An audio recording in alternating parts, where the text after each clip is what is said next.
I think we should probably start. What do you say? Okay. Yeah, I think we can start. Okay. So. Okay. Yeah, Laya, your show. Yeah. So welcome everyone to this afternoon session of Meet the Stars, and we are looking forward to engaging with some of the leading thought leaders in education, and to discuss the future of higher education in the backdrop of this, crisis, world crisis. So my name is Laia Canals. I'm from the Open University in Catalonia, and I will be your host today. And at the beginning, I think we should have a round of introductions, and I will introduce the speakers from top to right. So Ishai Moore from Meital, Israel. Next is Lisa Marie Blaschke from the Center for Lifelong Learning at the University of Oldenburg, Germany. Alison Littlejohn, director of the London's Knowledge Lab at UCL in the UK. Jim Grum from Reclaim Hosting in Italy. And Philip Schmidt from the MIT Media Lab in the US. So without further ado, we'll jump right away to the questions. We'll just first ask the speakers some questions, and then we'll open up for everyone to ask other questions. So Alison, how do you foresee the current pandemic impacting higher education in the short and in the long run? Yeah, it's an interesting question. It's a question on the lips of every provost or vice chancellor of universities. In the short term, we've seen this pivot online, and a big question amongst educational technologists is whether or not that pivot online is going to stay. So in the future, how much of the teaching and learning is going to be online, how much will be blended and hybrid. And, I think one thing that almost gets forgotten in all of this is, what does it mean for the students and for the teachers as well? So we've actually been doing a study of how people have managed this transition, pivot online at UCL, and we've been running a survey and interviewing colleagues about their experiences of working online. And what we found is that some of the disadvantages which already exist in society are being deepened. So we're finding that how people feel about teaching online, there's a big spectrum from people who say, this is the best thing that's ever happened, I can work fantastically well online, to people who say this is the worst thing because I feel really isolated and anxious and I don't know how to teach online. But most people are somewhere in the middle, where they feel some things are good, they don't have the commute to work, for example, and some things are not so good for them. But we're finding that there are groups who are particularly disadvantaged, and those are women, and particularly those with caring responsibilities, anyone with caring responsibilities. And by that I mean childcare while children being at home and not at school, elder care, care for others, but also caring for students and all the extra time that people have had to spend online helping students get through the pandemic. And other caring responsibilities for colleagues who are trying to get online. So that means that a lot of people have been focusing their work around the teaching and caring, and not so much around other areas that in universities will generally help to get promotion, like research, for example. And we've also seen a big drop in the number of women who are submitting papers to journals. So that's all been difficult. This might be different from what you expected me to say, but this is the reality of what's happening. We've also found that accessibility has been an issue for colleagues, particularly those with specific disabilities, because universities have tended towards a very narrow range of tools that don't necessarily help those disabilities, while we would expect that technology tools would help people with disabilities, Black ethnic minority people are particularly disadvantaged for all kinds of reasons, and we have to address that. So moving forward, universities really need to think how they work, what their policies are, how people are employed, what it means for students, and so on. So that's my start of 10. Thank you, Alison. Yes, now it would be Yishai's turn. So Yishai, what do you think is the best next big thing to disrupt higher education? And why do you think so? And what do we need to get there? Okay, thanks. So I would say this, if you can see the picture in my background, the classroom. So I know you might expect me to say, big data or AI or virtual worlds or something like that. But actually, I think the next big thing is that people will go back to classrooms. It might be in a month, in 2 months, next term, but at some point we'll be past Corona, and people go back to classroom. And when they find themselves in this situation where they're, effectively in the distance learning, if you have a lecture on the podium and people are just sitting there passively, it's effectively a distance learning situation. And after being through, learning by Zoom and all that, you say, hang on, if this is distant learning, I'd rather be at home because I know that works. So if I made the effort to come to the classroom, you have the responsibility to make it worth my time. So you need to make the classroom something that's worth coming to. And I really expect that to come both from students and from teachers. Now, I think in a way we're already seeing even now that when we're talking about virtual learning spaces, and this morning we had a session about different methods of teaching online, and a lot of people are talking about how can I make it more active, and using multiple rooms and teamwork, and I see a lot of people here, Amnon and Lisa, and people coming from the pedagogy kind of paradigm, and so passing the ownership over to learners. Again, all the good things that we will see in online learning will definitely then be amplified when we go back to the classroom. That said, I think the issues that Alison raises about equity and gender and kind of underserviced or marginalized communities, obviously that's an impact that's going to stay with us for a while, because when we go back to the classroom, suddenly the differences between those who could just continue their studies as or their work as if nothing happened, and those that were left behind, suddenly all those differences would be apparent, and we would need to kind of address them. So that's kind of briefly my take on this. So now I get to ask a question, yes, right? Yes. Okay, so Lisa, what do you say about this online pivot of 2020? How do you see this kind of projecting into the future? How do you see, will this take us backwards because people will sort of be disillusioned by online learning, or will this take it forward because suddenly people realize that it's not the medium, it's, there's a message that's deeper than the medium? What do you think?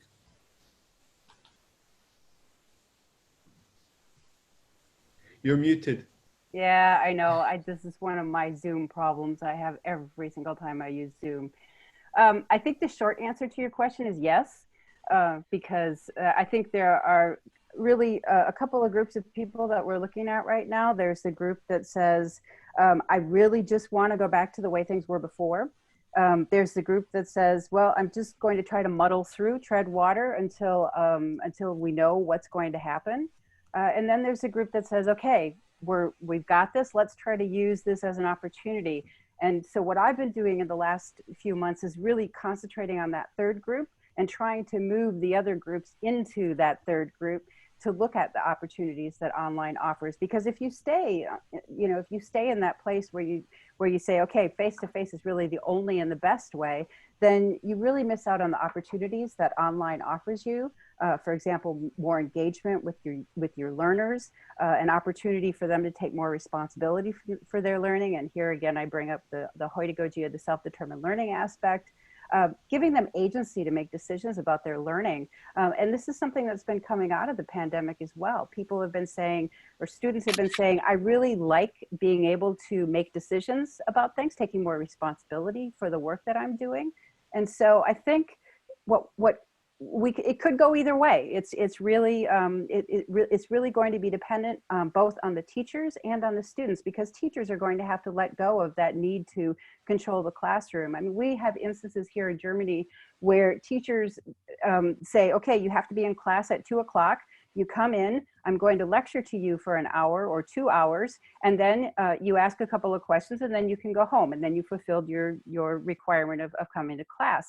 Whereas there's other teachers that say, you know what, I'm going to redo this. I'm going to do a video of my lecture. I'm going to post it. I'm going to have my students look at it beforehand. And then when we all get together into a synchronous environment, we're going to talk about that. I'm going to give them questions, or I'm going to identify areas that they can improve, where they can improve upon, or where they can ask more questions.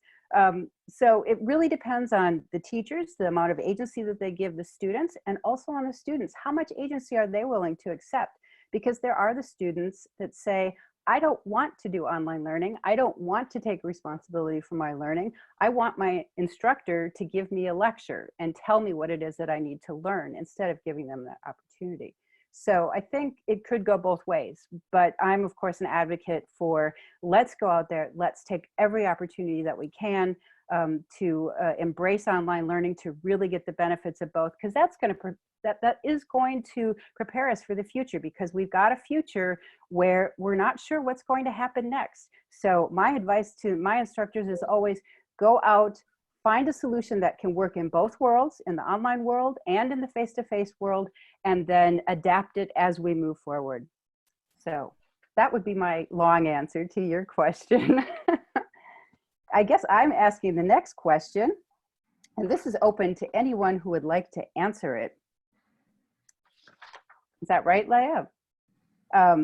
Is the push for digital literacy, digital fluency, an approach that really solves our online problem, trolls, information bubbles, disinformation, or does it simply give a whole new generation of digitally literate bigots a new set of tools to work with? Oh, wow. Hold on. Let me make sure people know who's talking. Wait, there it is. Okay. That's a loaded question, and it actually comes from an essay that was basically, I think, interrogating some of the questions, and it's a question that deals with a lot of stuff. For example, all of us somewhat became quickly digitally literate around Zoom. How not to interrupt. All these people were giving us information. How do I do that virtual background? How do I stream it out? Like, we all had to figure out this technology pretty quick to get our job done, right? And there's a certain amount of digital efficiency, effectiveness to that. A broader idea, though, that has kind of been floated in higher ed more generally is, what does it mean to make our teachers, our faculty, our students digitally literate? To build and create in an ecosystem where they can actually understand how the web works. And one of the essay that quote comes from had a real interesting provocation. And the provocation was, what if this literacy and this training and this fluency, rather than getting us out of the fake news and misinformation bubble that we all seem to kind of exist within, whether it's on Facebook, what if it's actually just training for the next generation of online trolls?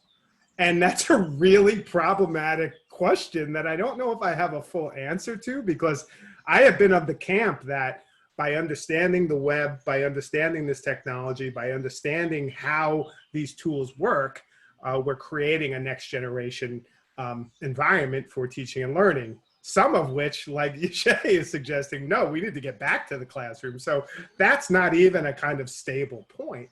But I do think that our kind of unquestioned assumptions about this notion of digital fluency and digital literacy and media literacy as unproblematic, particularly given the fact of the media landscape and environment we live in, is a really provocative and one I am actually almost like struggling with in a relationship of like, what's my role in that?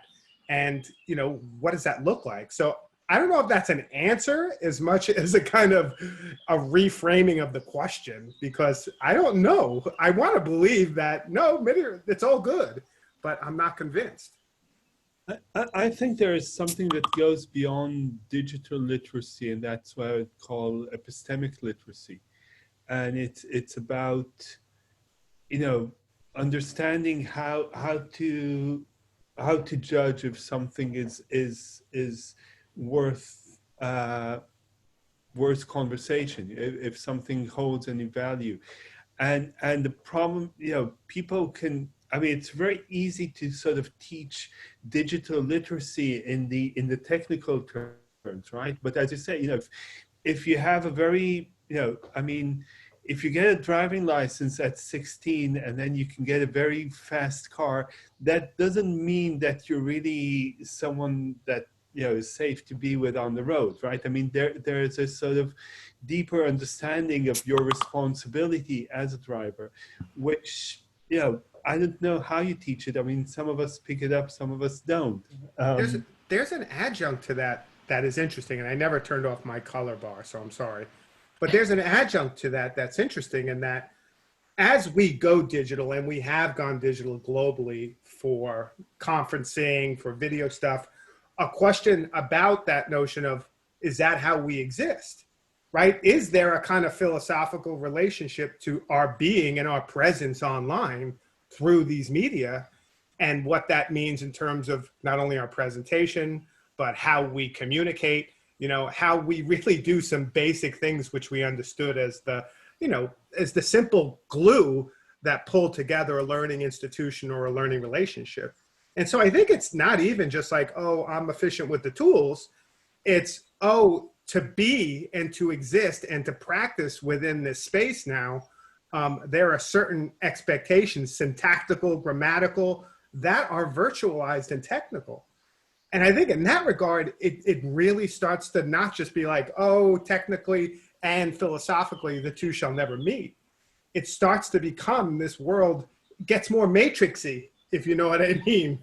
Like, we are moving into this space where the philosophical elements of the technology that we've assumed and never privileged, always privileging face-to-face, have started to come at a bear. And that's part of the cultural struggle we're feeling right now about get back to classroom, or should we reframe this? Like, I think it's not only a cultural issue, and that will change depending on your context, but also a philosophical and almost like an obelisk moment from Stanley Kubrick's 2001, right? Like, boom, everything evolves and changes dramatically in a moment. And what does that mean? So I'll shut up now because I've talked a lot, but I don't know why I have, but I have.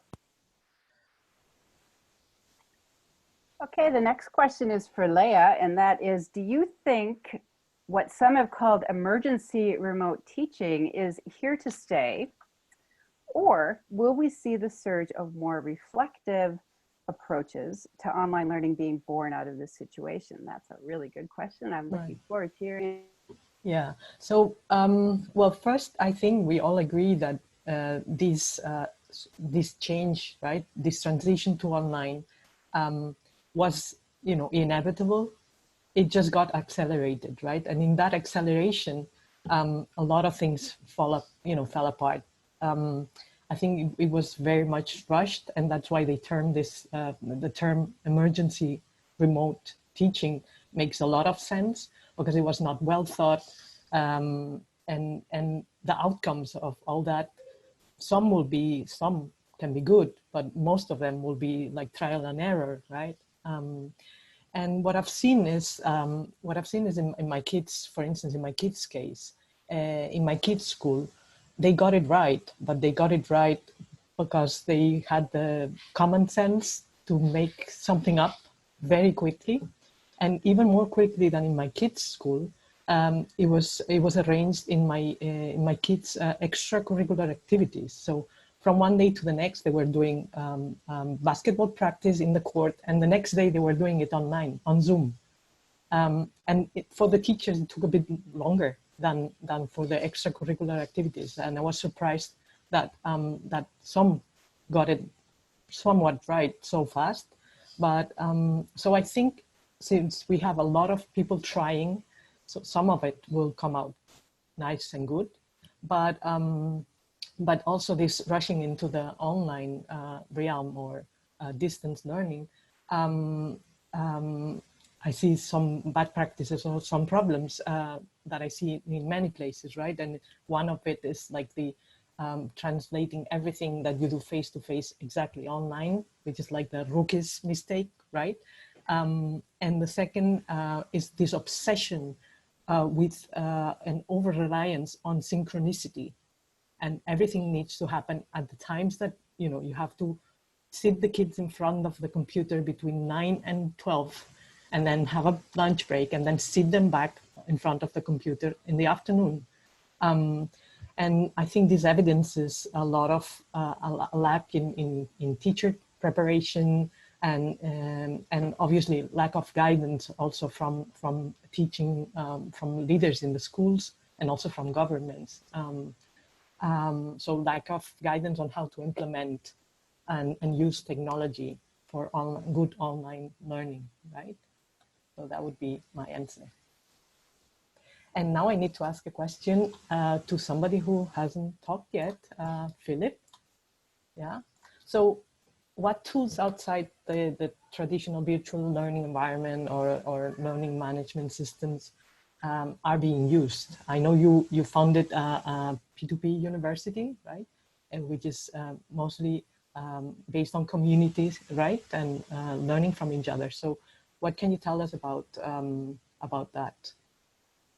Is it a good time to revisit, you know, this maybe clusters where people learn from each other and with each other?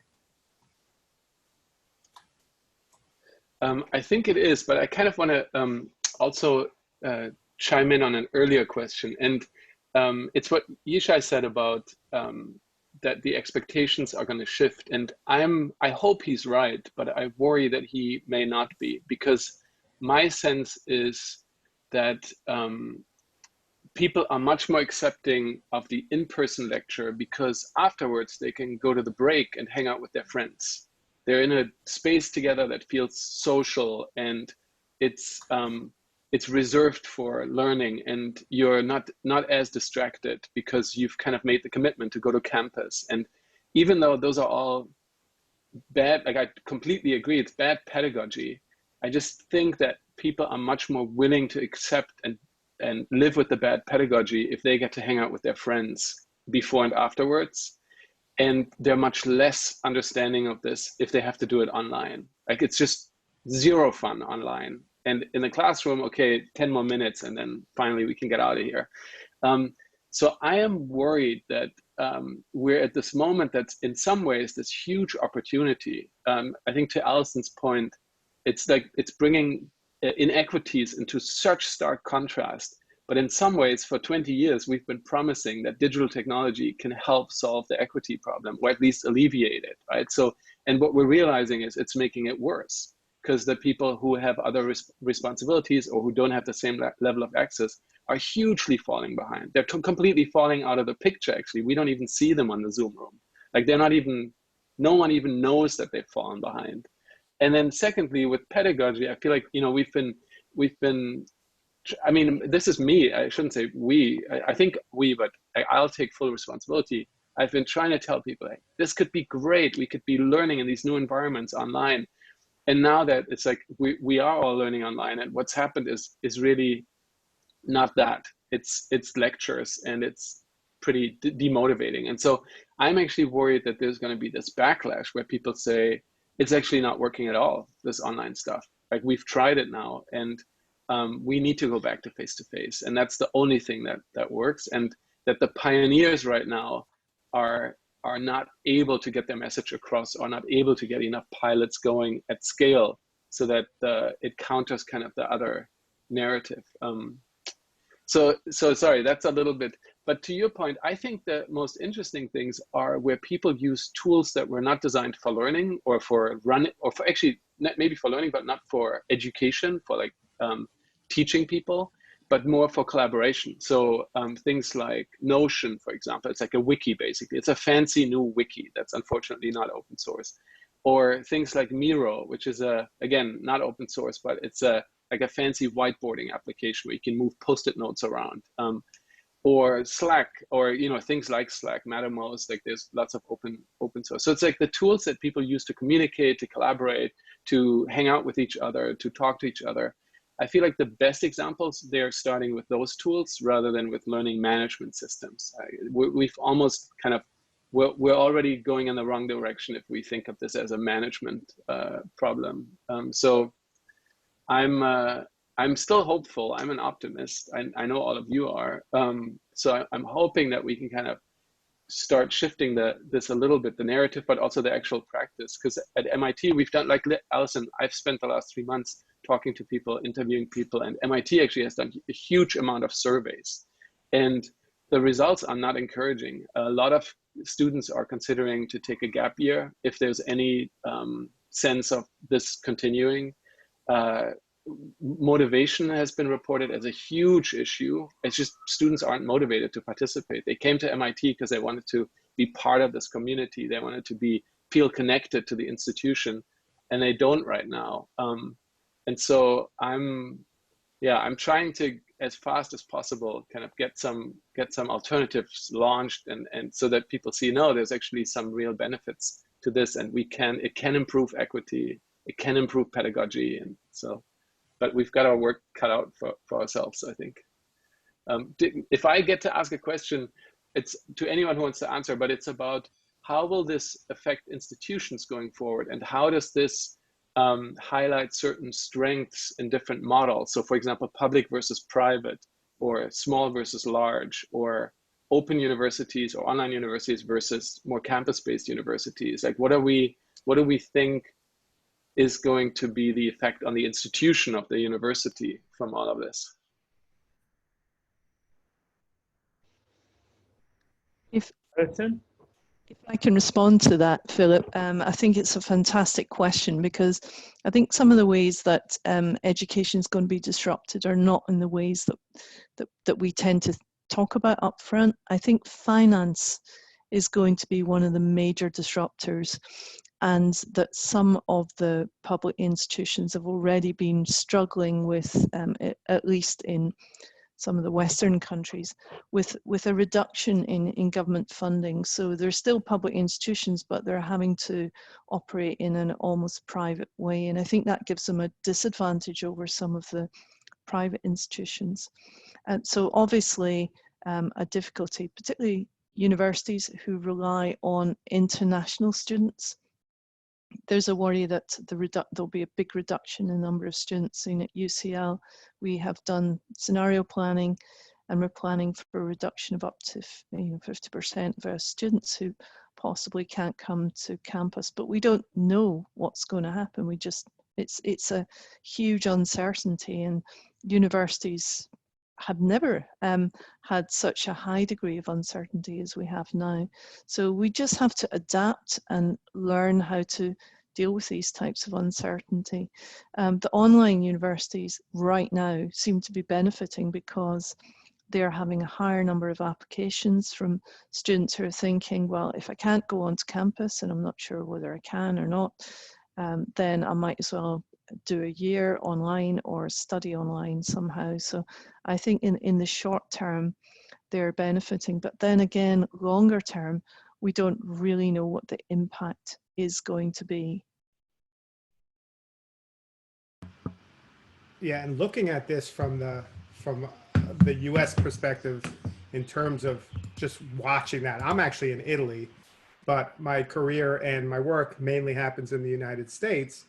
And one of the things raging, if you watch Twitter or you look at the higher ed sector, just discussion wise, is should people even go back at this point, given the fact that the numbers are still so high, and that are we putting profit and finance before the safety of our communities? And that's, like Allison said, going to hit some universities much harder than others. Some can sit it back, but it almost feels, looking out, like an existential crisis, very different from here in Italy, where the expectation is there's no money always, and the EU may or may not bail us out. But like, there's also not the same cost involved in higher ed. And to Philip's point, like, I understand people want to go to class so that they can meet after class.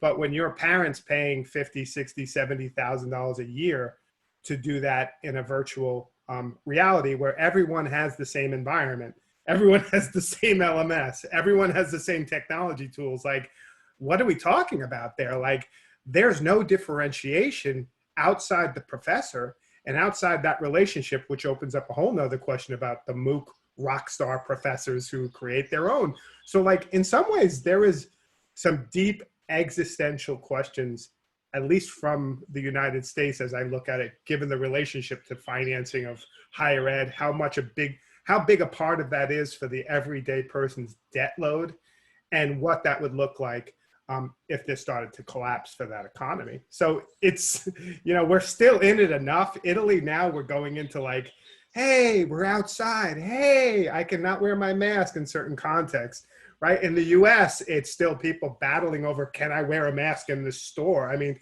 it seems ludicrous from the outside looking in, but if you take that and you map that on top of the higher ed world, especially with everything at stake financially, I don't know how the fall semester can go well. And the other thing is the risk involved. The University of Mary Washington, small public liberal arts college in Virginia, no one's heard of, right? They're taking a risk. They don't have a huge endowment to open up again and bring students back, because if they don't, they're at a survival crisis. But think about the question as a president, or the moral conundrum you find yourself in, where you're doing that for the existential, to survive as an institution, but then what if the crisis comes back and the virus explodes? What's on your hands? So I don't know. There's no easy question, but from that context, it's crazy. Can I just say, I absolutely disagree that online is a leveler. I think what online does is it hides some of the disadvantages that students are experiencing, because in the background, I mean, even staff, there's behind the background, behind the screens that we see behind us, there could be chaos going on. So we have colleagues living in central London in very small apartments that are very expensive, where they maybe have a partner or even a housemate. They're having to negotiate who's going to do the teaching from the pantry, who's going to do the teaching from the kitchen. And so this is the point, that some of these disadvantages that people experience are actually being highlighted, and they're actually greater than they were before. And I think that's also true for our students. So what you're saying basically is we're back to Maslow, right? I mean, you know, before we can talk about pedagogy, you know, people have to have their basic needs, and one of the things the pandemic has done is really kind of brought us down to that level of, you know, some people are now struggling with their basic needs, and you know, and so they're not really, they don't have the space to think about education at all, let alone online education. That said, I do think that, you know, it's a matter of the values that we project into our teaching. So if you know, if we use technology that you can access through a mobile phone, then, you know, then we're accessible to more students. And if we use some virtual world that requires a high processor or something like that, right? So it's you know, it comes down to the decision that we make as educators. It's funny though. I'm sorry. Go ahead, Alison.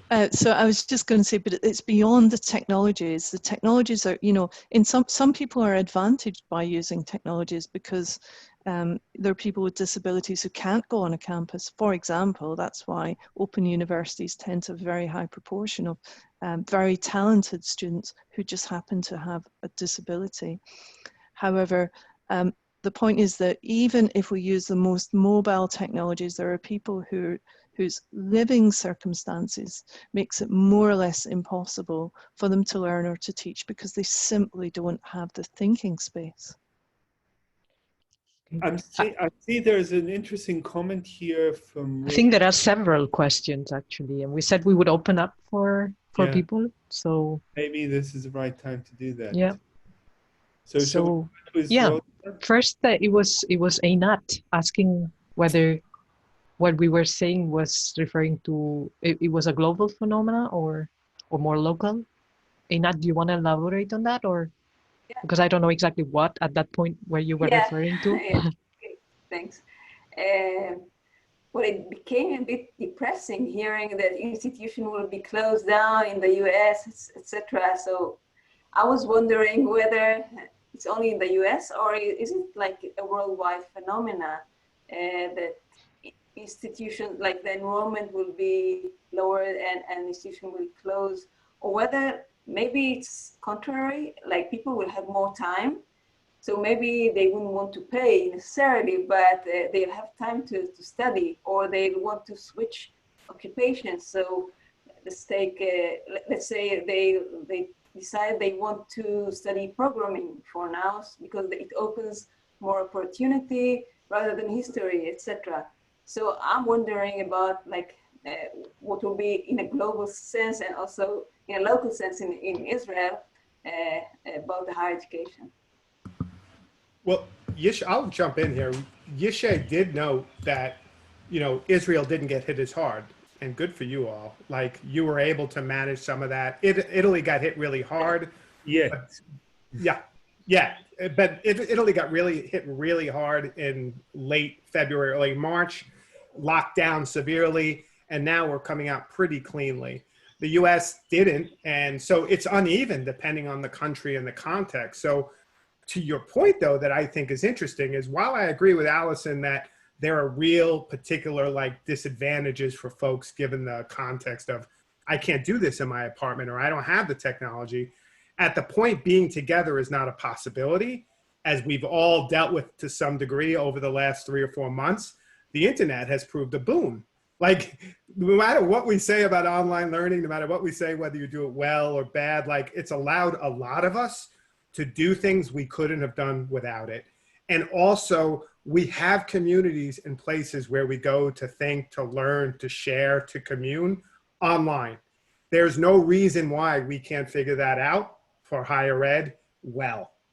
And I think that is just bottom line, like what technologies do that, how we do that for a community is going to vary depending upon your community, depending where you're coming from, depending your background. But I think it can happen. And how we do that doesn't have to be a one size fits all like Zoom or like the learning management system or the virtual learning environment. But I think Philip mentioned it. There are technologies people are using online that aren't necessarily educational tools that take us pretty far towards learning something, towards communing, towards doing some of those things that we feel like we need an institution to do in between the instances. So I think in interest for all of us in the field, we should be thinking about that, not about getting back to a normal. We don't know if it's sustainable 3 or 4 months in. So.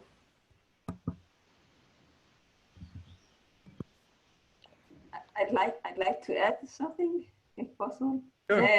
I think there is like studying things that are maybe more theoretical, but there's also the practice, like student learning to be whether it's hairdresser or whether it's engineers, like the practicum, or teachers, or and this practicum in the field.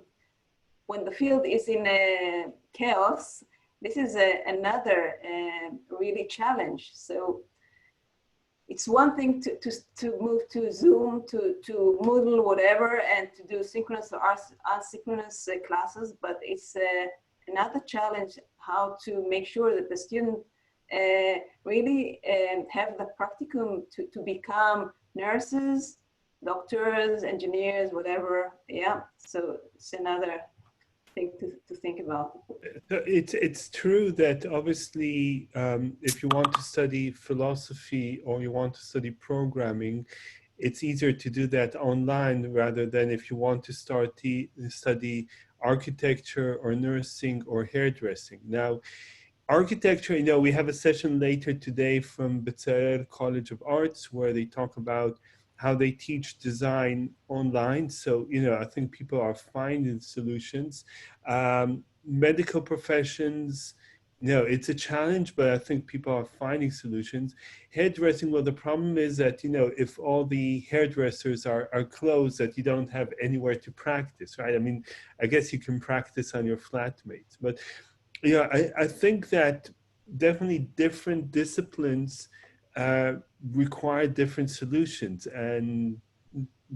but most of the solutions exist. And again, online teaching or learning is never the same as face-to-face, but then you get other advantages. So I think the differentiator is not so much the discipline, but more of the kind of the background factors that Alison was talking about, and Jim, and I think you see in the chat in countries which have a kind of a more sort of a social approach where they see education as a national investment, and they have the capacity to say, okay, this is a period of instability. We can invest in education so that this will pay off in a few years, then education might flourish. Countries which are, based on the cruel capitalistic model and everything is pretty much determined by the market, then universities will collapse. I think now Lisa wanted to answer a question. Yeah, there was a question about how to move people from being in that category of, well, I just want to go back to the way things are, to moving them into being more accepting of online, and how can we realize that? What I've been telling people is, I've studied this, and the people on this panel have been doing this and studying it for over 20 years. So, and some of us for longer, but we won't point those people out, but anyway, and we have a lot of experience, and I don't know if you've been noticing it, but there's been a lot of free webinars being offered through different organizations. Like I've been involved in some through Eden, where we've been offering education during time of a pandemic series, where we've been giving guidance on how to do authentic assessments online, how to move online. Tony Bates gave a presentation on that. And it wasn't just presentations. We want to give practical advice. What do you need to do? How can you do it? I did a webinar for ASCII Light last week or the week before, talking about what are the opportunities and where can you go from remote teaching, emergency remote teaching, to move into a more pedagogic approach to your teaching and learning. So I think that there are opportunities, and I think we need to show each other what those opportunities are. There needs to be communities of practice where we show examples of how best to do it. When I sit down with some of our program directors and our instructors, and they say, well, we're just going to do it this way with the lecture, I give them the different possibilities that are out there, and by doing that, it's like the whole spectrum gets opened up to them, and they see all the opportunities and possibilities that they didn't see before. So people don't like change, and that's really going to be a critical factor, is helping them to realize that this is not going to be a detrimental change for them, but it could actually be beneficial for them in the long run. And it's so really working to transition them to a place of discomfort where they are now, to maybe a place more comfort where they can see the benefits. And get training. I mean, there are programs out there. We offer a program through our university to teach people how to do online teaching and learning. I know they do it in the States. I mean, there's lots of opportunities. There's MOOCs that are being offered. So if you don't want to spend the money for a course or certificate, You know, there's lots of opportunities, and talk to your instructional designers. They have ideas and they know what can be done to really make this a positive experience. And it's interesting. One of the things, to follow up on what you're saying, wherever you are, Lisa, in relationship to me, is like why I read an article today or yesterday that video conferencing, commercial video conferencing, is 50 years old. The first one was done in Alcoa with the mayor from Pittsburgh in 1970, which is trippy to think about. And the first video call arguably was in 1920. And so some of what we're doing here is already trailing edge technology. But I also think one of the things, a class I had been a part of called Digital Storytelling 106 or DS 106, spent a lot of times having students create actually not only video, images, GIFs, etc., but creating radio shows. And I often thought this would be a really interesting time to think through with communities radio. Like, how do you create, like the MOOCs, and the video focus of the MOOCs for me is a little bit like, that's YouTube. It never seemed that radical. But the idea of returning to something like radio, something that's low bandwidth, something that's experimental, something that you can play with, like the train outside my window, like you can hear it. Like, the idea is that you can create different learning spaces and scapes. And I think we're putting a lot of pressure on ourselves as a discipline right away, saying, why isn't everything great? It's been 3 months now. We've all been locked down globally. Why haven't we figured this out? And I think that's a little bit disingenuous. I think we have time, and I think we have the technology, but I also think we have a lot of trained, smart, exciting people who can actually, help us think through this possibility without doing the either or. We're either back in classroom or education sucks. It's like, it doesn't have to be that, but it seems that's the questions being posed that seem almost, to have their own agenda. And I've always been for experimenting with educational technology. It's been brought up, the idea, Laya brought it up, like, why does everything have to be synchronous? We've done a lot of great asynchronous stuff with blogs, syndication, the ability to create tools like Mattermost, where you have chats and channels where you come in and it's more fluid and seamless. But the idea that everybody has to be somewhere at some time seems more about giving us structure and a sense of order as we're all dealing with the chaos of the world around us than good pedagogy per se. And I think that's something we can kind of think through as we say this might be a longer term thing. So I think that kind of connects to the question that Yoav is asking, if we should also move away from the sort of the familiar traditional structures of, the 90-minute class or the sort of fixed cohort, or, if we're taking things asynchronously, if we're using different media, if we're not actually in the same place in the same time, then what's the meaning of a 45-minute lecture or a 90-minute lecture? Or maybe, and when you look at open universities, right, I mean, the online courses don't have that structure. But I know that in Israel, maybe you want to ask. I'm no longer at the Open University. I'm at the IDC Herzliya, which is Israel's private university. So I want to add 2 comments and 2 insights. One, that we are running a parallel research for this semester, and what our experts are finding, that Zoom-based teaching, which we are totally unused to, we are a campus-based university, fits very nice with introvert students. They feel really good about online. They don't need to come to class, be shy from their friends and colleagues, raise their head in class. But the extroverts are really suffering, because this used to be their playground, and now it's been taken away. So I think maybe Jim said that not one size would not fit all. So I don't want to reuse this token of, blended, hybrid, whatever model, and this is the reason why I put this comment, that we need probably, and this is what I will recommend my president, to break away from the 90-minute lecture time. And we will need to fractionize the way we teach, because people cannot, honestly, it's very hard to maintain coherence and concentration for hours and hours and hours on Zoom. So what we did, well, regardless, we had the same schedule transferred from face-to-face to Zoom, which necessitated 8 hours continuously in front of a screen. Students just wanted to slit their wrists. They couldn't do it. So looking at the fall semester, which we are now planning, I got today the schedule, and it's basically the same. Same schedule as last year, 90 minutes, 10-minute break, 90 minutes. Now, consider doing that with a hybrid Zoom-based class. God, I don't think we can pull this through, at least for most of the students and the teachers. Yeah, I don't disagree. I'm gonna put my talk signal up here. I think there's a great professor. His name is Antonio Vantajato. He teaches at University of Sagrado in Puerto Rico, and he wrote a post, and I can link to it in the chat, where he talks about how he syndicated out his classes. There was some Zoom, but not full classes.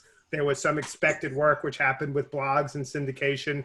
There was projects where students would work together remotely on Google Docs and other things to build out projects. So like, he tried to distribute the load and also understand, like you're pointing out, the limits of time. And especially like, life has changed for everybody in radical ways, some more than other, as Allison pointed out. And can your pedagogy also address that, yet try and do as much coverage as possible with being there or losing credit? You know, it's kind of draconian, but everybody's up against the wall because we don't know what's expected. To Laya's point earlier, the professors, the teachers teaching my kids here in Italy, for like a month, no one did anything because no one knew what to do. And when they came back, they kept the students in classes on, you know, Google Meet, which is Zoom for Google, for 6 or 7 hours a day. And it was just, you know, overcompensation. They were just figuring out what they were doing. So I agree. I think it's a bad model, and I think there's other ways to say video and so. I would like to. We could. I'm sorry. I'm going to have to break you guys off because we've run over time, unfortunately, and we need to move on. You need to move on to your next sessions. Right. The next session starts in 6 minutes, but we were talking about asynchronous. So I guess we can continue this conversation on the session page asynchronously. And if there's enough interest, then actually Rike from Denmark offered to host a follow-up meeting when she's back from summer holiday. So we can try to, we'll advertise it somehow to the people who will figure out a way to advertise it.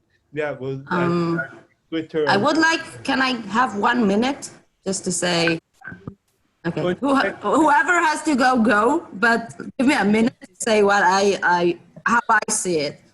I believe that all the knowledge transfer should be asynchronous, okay? So you can make in advance videos, podcasts, even TED Talks, written materials. The students should read this before class. Then they come to class, either Zoom or on campus, okay? Depending on COVID situation.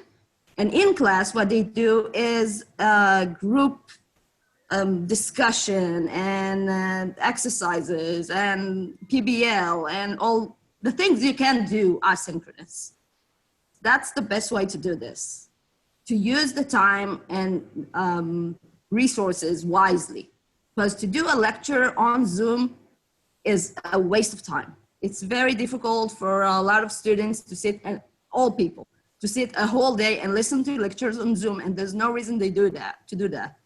When they listen to lectures offline, they can do it double the time or half the time, and you know, it's easier for them. So that's my schnickel. Thank you. Thank you, everyone. So we'll move on and continue the discussion on the website and on Twitter, and hopefully in the next time we can meet all together. Thank you, everyone. Bye. Thank you. Bye-bye. Thank you very much. Thanks. Bye.